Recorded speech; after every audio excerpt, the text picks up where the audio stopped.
Guys M590 shotgun, যে গানটা আমরা এক টাইমে ওয়ান শটার নামে চিনি বা এক বিচি নামে চিনি, ওই গানটা যতটা ডেঞ্জারাস তার থেকে ডেঞ্জারাস হচ্ছে এই গানটার হ্যাকার।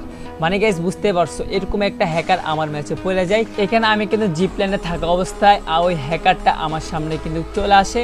তো এখানে আমি একটা জিনিস লক্ষ্য করছিলাম যে হ্যাকারটা যখন আমার সামনে আসে, আমার পিছনে আমার যে প্লেয়ারটা ছিল ওরে কিন্তু মারে দেয়। তো এখানে আমি বুঝতে পারছি যে আমি জিপ প্ল্যানে থাকার কারণে আমি কিন্তু এখানে মারাটা খাই নাই।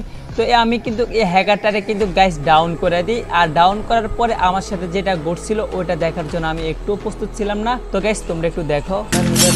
ফুল ড্যামেজ ভাই। হ্যাঁ পারবি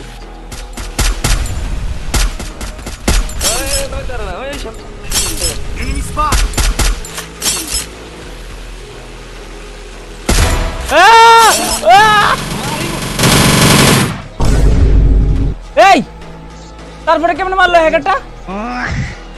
কি রে, ওরে মারার পরে কেমনে মারলো আমারে? মানে গাইস ওই হ্যাকারটা ডাউন হওয়ার পরে এই হ্যাকারটা আমাকে কিন্তু এখানে ডাউন করে দেয়। ওর কথা হচ্ছে আমি তো ডাউন হয়েছি ভাই, তুই শুধু নাম। গাইস আমি শুধু ওরে লল মারতে গেছিলাম ভাই, মানে আমার অপরাধ এটা ছিল আমি ওরে কেন লল মারতে গেছিলাম। মানে গাইস তোমরা কভার ম্যাক্সে কিছু বলে দাও হ্যাকারটার নামে।